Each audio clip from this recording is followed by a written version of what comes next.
ശ്രീ രാജീവ് ചേരുന്നു. ശ്രീ രാജീവ്, ഏറ്റുമാനൂർ പോലീസിൻ്റെ SHO അൻസൽ, അങ്ങനെയാണ് അദ്ദേഹത്തിൻ്റെ പേര് എന്നാണ് ഞാൻ മനസ്സിലാക്കുന്നത്. SHO അൻസിലും 4 പോലീസുകാരും ചേർന്ന് ഇടിച്ച് ഒരു പരുവത്തിലാക്കിയ അഭയുടെ അച്ഛനാണ്.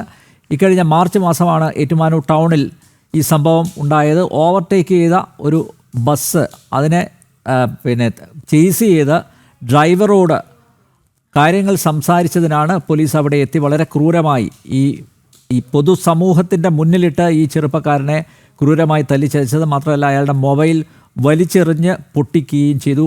ഈ ദൃശ്യങ്ങൾ പുറത്തു വന്നിട്ടുണ്ട്. പക്ഷേ ഇപ്പോഴും നടപടിയൊന്നും ഉണ്ടായിട്ടില്ല. അഭയുടെ അച്ഛൻ രാജീവ് ചേരുന്നു. രാജീവ്, എന്താണ് ഇപ്പോൾ ഈ കേസിൻ്റെ ഇപ്പോൾ നിലവിലുള്ള അവസ്ഥ എന്താണ്? ഈ സംഭവം നടന്നിട്ട് 6 മാസമാവും. ഈ 20-ാം തീയതി ആകുമ്പോൾ 6 മാസമാവും.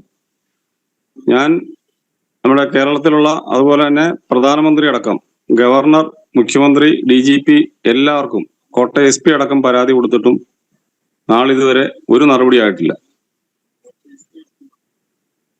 എന്തുകൊണ്ടാണ് നടപടി ഉണ്ടാവാത്തത്? ഇപ്പോൾ അൻസിൽ, ഈ SHO, ഏറ്റുമാനൂർ SHO ഇപ്പോഴും അയാൾ തന്നെയാണോ? ഈ അൻസിൽ തന്നെയാണോ? അതെ, ആ SHO അൻസിൽ അത് തന്നെ. കൂടാതെ 1-2 പോലീസുകാർ അവിടെ നിന്ന് ട്രാൻസ്ഫർ ആയി പോയതായിട്ട് അറിഞ്ഞു. ഈ അൻസിലിനെയാണ് കോട്ടയം ജില്ലാ പോലീസ് അസോസിയേഷന്റെ ജില്ലാ പ്രസിഡന്റാക്കി ഇപ്പൊ നിയമിച്ചിരിക്കുന്നത്. അതായത് പാർട്ടി ആഭിമുഖ്യമുള്ള ഒരു ഉദ്യോഗസ്ഥൻ തന്നെയാണ് അയാൾ, അൻസിൽ. ഉറപ്പായിട്ടും സാർ, അല്ലേ? അത് മാത്രമല്ല, ഈ സംഭവം ഉണ്ടായി ഏറ്റുമാനൂർ ബസ് സ്റ്റാൻഡിൽ വെച്ചാണ് ഈ സംഭവം. മോഹൻ വണ്ടിയെ ചേസ് ചെയ്ത് പോയതല്ല, ഏറ്റുമാനൂർ സ്റ്റാൻഡിന്റെ തൊട്ടടുത്തായിരുന്നു സംഭവം. ഈ വണ്ടി ഇടിക്കാൻ വന്ന മോഹൻ ബൈക്ക് വെട്ടിച്ചത് കൊണ്ട് മാത്രം ഭാഗ്യം കൊണ്ട് രക്ഷപ്പെട്ടതാണ്. ഇല്ലെങ്കിൽ അവൻ വണ്ടിയുടെ അടിയിൽ പോയി ആള് മരിക്കേണ്ടതാണ്. അങ്ങനെ അതിൽ നിന്ന് ഭാഗ്യം കൊണ്ട് രക്ഷപ്പെട്ട് ചെന്ന് ഡ്രൈവറോട് ചോദിച്ചു എന്ന കുറ്റം മാത്രമേ എന്റെ മകൻ ചെയ്തിട്ടുള്ളൂ. ഇതെല്ലാം ആ CCTV ഫുട്ടേജ് നോക്കിയാൽ കൃത്യമായിട്ട് മനസ്സിലാവും. ഞങ്ങളുടെ ആവശ്യം അന്നും ഇന്നും ഇത് മാത്രമേ ഉള്ളായിരുന്നു. കാരണം ഞങ്ങൾ കോട്ടയം SP ഷാഹുൽ ഹമീദിന്റെ ഓഫീസിൽ ചെന്നു, ഞാനും ഭാര്യയുമായിട്ട്. ഞങ്ങൾ അന്ന് പറഞ്ഞത്, സാർ ഈ CCTV ഫുട്ടേജ് ഒന്ന് പരിശോധിക്കൂ, എന്നിട്ട് എന്റെ മകൻ എന്തെങ്കിലും തെറ്റ് ചെയ്തിട്ടുണ്ടെങ്കിൽ എന്നോട് പറഞ്ഞത് പോലീസുകാരെ തല്ലി എന്നൊക്കെയാണ് എന്നോട് പറഞ്ഞത്. ബസ് ഡ്രൈവറെ ഉപദ്രവിച്ചു, പോലീസ് ചെന്ന് അവനെ പിടിക്കാൻ ചെന്നപ്പോൾ പോലീസിനെ CI മർദ്ദിച്ചു. ഇപ്പൊ ഞങ്ങൾ പറഞ്ഞു, അങ്ങനെയാണെങ്കിൽ സാർ CCTV പരിശോധിക്കുക, എന്നിട്ട് എന്റെ മകൻ തെറ്റ് ചെയ്തിട്ടുണ്ടെങ്കിൽ അവനെ തക്കതായ ശിക്ഷ കൊടുത്തു. പക്ഷെ അത് കാണണം, ഞങ്ങളും കൂടി ഇരുന്ന്, സാറും ഞങ്ങളും കൂടി ഇരുന്ന് കാണാം. കാരണം എനിക്കറിയാം അവനൊരു തെറ്റും ചെയ്തിട്ടില്ലെന്നുള്ളത്. എന്നിട്ട് ഈ 120-ാം ദിവസമാണ് എനിക്ക് ഈ CCTV ഫുട്ടേജ് കിട്ടുന്നത്. CIക്ക് ഞാൻ വിവരാവകാശ നിയമപ്രകാരം അപേക്ഷ കൊടുത്തു. 30-ാം ദിവസം എനിക്ക് CI ഇത് തരാൻ നിർവാഹമില്ലെന്നാണ് എനിക്ക് തന്നത്. കെൽട്രോണാണ് ഇതിന്റെ കസ്റ്റോഡിയൻ എന്ന് പറഞ്ഞു. എന്നിട്ട് ഞാൻ DYSP KG അനീഷിന് ഞാൻ അപ്പീൽ കൊടുത്തു വിവരാവകാശ നിയമപ്രകാരം. അദ്ദേഹം പറഞ്ഞത് ഈ CCTV ഫുട്ടേജിന് 30 ദിവസം മാത്രമേ ബാക്കപ്പ് ഉള്ളെന്ന് പറഞ്ഞു. അങ്ങനെ എനിക്ക് അവർ തന്നില്ല. അവസാനം SP-ക്ക് പരാതി കൊടുത്ത് DCRB DYSP ആണ് ഇത് ആദ്യം അന്വേഷണം നടത്തിയത്. അപ്പൊ DCRB DYSP അന്വേഷണ റിപ്പോർട്ടില് ബസ് സ്റ്റാൻഡിലെയും അതുപോലെ പോലീസ് സ്റ്റേഷനിലെയും CCTV പരിശോധിച്ചതിൽ എന്റെ മകനെ പോലീസുകാർ തല്ലുന്നതായിട്ടുള്ള തെളിവുകളൊന്നും ലഭിച്ചിട്ടില്ലെന്നാ പറഞ്ഞത്. എന്നിട്ട് ഞാൻ അത് കോട്ട് ചെയ്തുകൊണ്ട് SP-ക്ക് ഒരു വിവരാവകാശ നിയമപ്രകാരം അപേക്ഷ കൊടുത്തു. DCRB-യുടെ ഇത്ര നമ്പർ റിപ്പോർട്ടിൽ പ്രൈവറ്റ് സ്റ്റാൻഡിലെ CCTV പരിശോധിച്ചായി പറയുന്നുണ്ട്. അപ്പോൾ എനിക്ക് അതിന്റെ പകർപ്പ് വേണമെന്ന് പറഞ്ഞപ്പോൾ അവർക്ക് അത് തരാതിരിക്കാൻ നിർവാഹമില്ലാതായി. അങ്ങനെയാണ് എനിക്ക് 120-ാം ദിവസം ഈ CCTV ഫുട്ടേജ് കിട്ടുന്നത്. ഇല്ലെങ്കിൽ ഈ കേസ് ഇവര് തേച്ചു മാറ്റി കളഞ്ഞാണ്. അല്ല, ഈ മകനെതിരെ എന്തിനാണ് കാപ്പ ചുമത്തിയത്? സാറെ, കാപ്പ ചുമത്താനുള്ള കാര്യം എന്ന് പറഞ്ഞു കഴിഞ്ഞാൽ, ഇപ്പം ഈ സംഭവം ബസ് സ്റ്റാൻഡിലെ സംഭവത്തിന് ശേഷം ഞാൻ പിറ്റേ ദിവസം സ്റ്റേഷനിൽ ചെല്ലുന്നു. സാർ, എന്തിനാണ് അവനെ ഇത്രയും മർദ്ദിച്ചത്? അവൻ എന്ത് തെറ്റാണ് ചെയ്തത്? ഞാൻ ഇത് ചോദിക്കാൻ ചെന്ന എന്നെ ഇവർ വളഞ്ഞു വെച്ച് റിമാൻഡ് ചെയ്യാനായിട്ട് ശ്രമിച്ചു. അങ്ങനെ അവിടുന്ന് എന്റെ ജ്യേഷ്ഠൻ റിട്ടയർഡ് DYSP ആണ്, ചേട്ടനും കൂടി വന്ന് അവിടുന്ന് ഒരു കോംപ്രമൈസിലേക്ക് കൊണ്ടുവന്നിട്ട് മോനോട് പരാതിയില്ല എന്ന് അവർ നിർബന്ധിച്ച് എഴുതി മേടിച്ചു. താങ്കളുടെ മകൻ എന്നിട്ട് മയക്കുമരുന്ന് അടിമയാണ്, മാത്രമല്ല സാമൂഹ്യദ്രോഹിയാണ്. മാധ്യമങ്ങളോട് പോലും ഈ കഥയാണ് പ്രചരിപ്പിച്ചത് കേട്ടോ. താങ്കൾ നേരത്തെ സംസാരിച്ചപ്പോൾ പറഞ്ഞു പല മാധ്യമങ്ങളും ഈ വിഷയം ഏറ്റെടുത്തില്ല എന്ന്. മാധ്യമങ്ങളെ തെറ്റിദ്ധരിപ്പിച്ചു.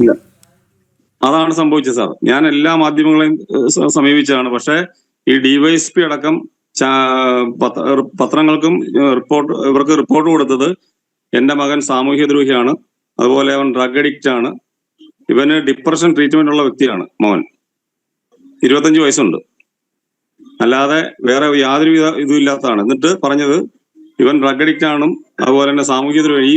ഞങ്ങൾ ശരിക്കും വൈക്കംകാരാണ്. ഞങ്ങൾ ഏറ്റുമാനൂർ വന്ന് താമസിക്കാൻ തുടങ്ങിയിട്ട് 3 വർഷമേ ഉള്ളൂ.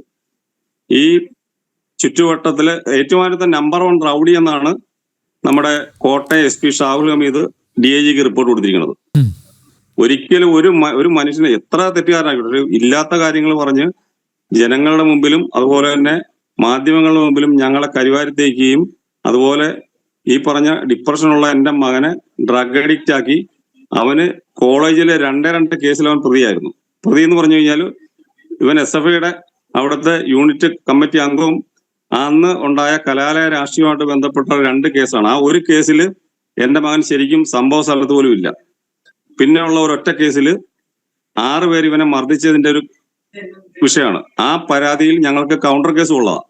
ഈ കൗണ്ടർ കേസ് മറച്ചു വെച്ചിട്ടാണ് ഏറ്റുമാനൂർ പോലീസും ഡിവൈഎസ്പിയും അതുപോലെ തന്നെ SP അടക്കം ഈ കൗണ്ടർ കേസ് മറച്ചു വെച്ചിട്ട് 3 കേസ് ഉണ്ടെന്ന് കാണിച്ച് ഇവനെ കാപ്പയുമുത്തി. അതും DIG ആണ് കാപ്പയുമുത്തിയത്.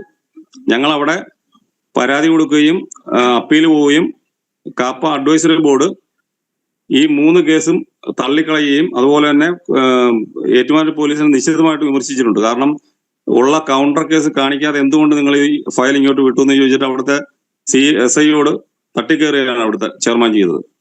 ബഹുമാനപ്പെട്ട ചെയർമാൻ ശരിക്കും ഈ പറഞ്ഞ ഏറ്റുമാനൂർ പോലീസിനെ നല്ല രീതിയിൽ അന്ന് ഇതായിട്ട് സംസാരിച്ചു. ഇത്രയൊക്കെ ചെയ്യാൻ വേണ്ടിയിട്ട് എന്റെ മകൻ എന്ത് തെറ്റാണ് ചെയ്തതെന്നാണ് ഞങ്ങൾക്ക് ഇപ്പോഴും അറിയാൻ വയ്യ. രാജീവ്, ഇപ്പൊ മകന്റെ അവസ്ഥ എന്താ ഇപ്പോ? സാർ, മോനെ ആ ഡിപ്രഷനാണ്. കാരണം ഡിപ്രഷനിൽ അവനൊരു 80% നല്ല ഒരു റിക്കവറി ചെയ്ത് വന്നതാണ് ട്രീറ്റ്മെന്റിൽ. പക്ഷെ ഈ ഒരു സംഭവത്തിൽ കാരണം ഒരു തെറ്റും ചെയ്യാതെയാണ് സാർ. കാരണം ഈ വണ്ടിയുടെ അടിയിൽ നിന്ന് രക്ഷപ്പെട്ടു വന്നവനാ എന്റെ മകൻ. അവൻ ഈ ഡ്രൈവറോട് ചോദിക്കുന്നല്ലാതെ ഒരു ചീത്ത പോലും അവൻ ഈ ഡ്രൈവർ വിളിച്ചില്ല. അത് തൊട്ടടുത്തുള്ള ഒരു കടക്കാരനോട് ഈ വീഡിയോയിൽ പറയുന്നുണ്ട്. ആ മകനെയാണ് ഇവര് കൊണ്ടുപോയിട്ട് നേരെ പോലീസ് സ്റ്റേഷനിൽ കൊണ്ടുപോകാതെ തൊട്ടടുത്തുള്ള ഒരു കെട്ടിടത്തിലേക്ക്, അതായത് മീഡിയേഷൻ സെന്ററിലേക്ക് അവനെ കൊണ്ടുപോയത്. അപ്പോഴും മോൻ പറയുന്നുണ്ട്, സാറേ ഞാനൊന്നും തെറ്റ് ചെയ്തിട്ടില്ല, ആ ഡ്രൈവറോടൊന്ന് ചോദിക്കുക, ആ ഡ്രൈവറാണ്, ഞാൻ വണ്ടിയടി പോകണ്ട സാർ. ഈ സമയത്ത് എന്റെ കോള് ചെന്നപ്പോ ഈ മോൻ CID ചോദിച്ചത് ഇത്രയേ ഉള്ളൂ,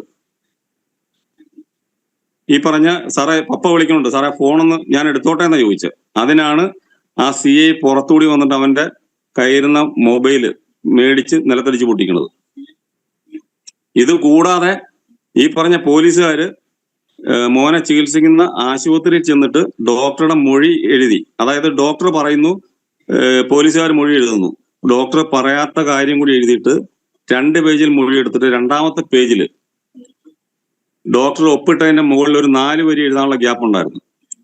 ഡോക്ടർ തിരക്കുള്ളതുകൊണ്ട് അവർ ശ്രദ്ധിച്ച് കാണിയല്ല. പക്ഷെ ആ ഇതില് ഇവര് മകൻ ഡ്രഗ് അഡിക്റ്റ് ആണെന്നും ആശുപത്രി അടിച്ചു തകർക്കാൻ ശ്രമിച്ചിട്ടുണ്ടെന്നും ഇവൻ ഇപ്പോ ഏറ്റുമാനൂർ പോയി ഡ്രൈവറെ കൊല്ലണമെന്നാണ് പറയണമെന്ന് ഈ പോലീസുകാർ എഴുതി ചേർത്തു. കാരണം ആന്റിസിപ്പേറ്ററി ബെയിലിന് പോയത് ആ ബെയിൽ കിട്ടാതിരിക്കാൻ വേണ്ടിയിട്ട് ഈ പോലീസുകാർ ചെയ്ത പണിയാണ്. എന്നിട്ട് അത് ആ റിപ്പോർട്ടാണ് അവര് ഹൈക്കോടതി കൊടുത്തത്. ഇതറിഞ്ഞ് ഞങ്ങള് ഡോക്ടറുമായിട്ട് സംസാരിച്ച് അപ്പൊ തന്നെ ഞങ്ങളെ വിളിപ്പിച്ചു. ഡോക്ടർ എന്നിട്ട് നോട്ടറൈസ് ചെയ്ത് തന്നു അഫിഡവിറ്റ്, അവരുടെ മൊഴി തിരുത്തി. ഇതെല്ലാം ഞങ്ങൾ ഹൈക്കോടതിയിൽ കൊടുത്തിട്ടുള്ളതാണ്. ഇതെല്ലാത്തിന്റെ രേഖകൾ ഞങ്ങളുടെ കയ്യിലുണ്ട്. പക്ഷെ ഞങ്ങൾ സമീപിച്ച ചാനലുകളെല്ലാം, പത്രങ്ങളെല്ലാം അവരെ തെറ്റു പറഞ്ഞൊരു കാര്യമില്ല. കാരണം DYSP SP അടക്കം പത്രസമ്മേളനം വരെ വിളിച്ച് ചെയ്തതാണ്. എന്റെ മകൻ ഗുണ്ടയാണ്, ഈ ഏറ്റുമാനൂരെയും ആ ഭാഗങ്ങളിലെ ഏറ്റവും വലിയ ഗുണ്ടയാണെന്നാണ് പറയുന്നത്.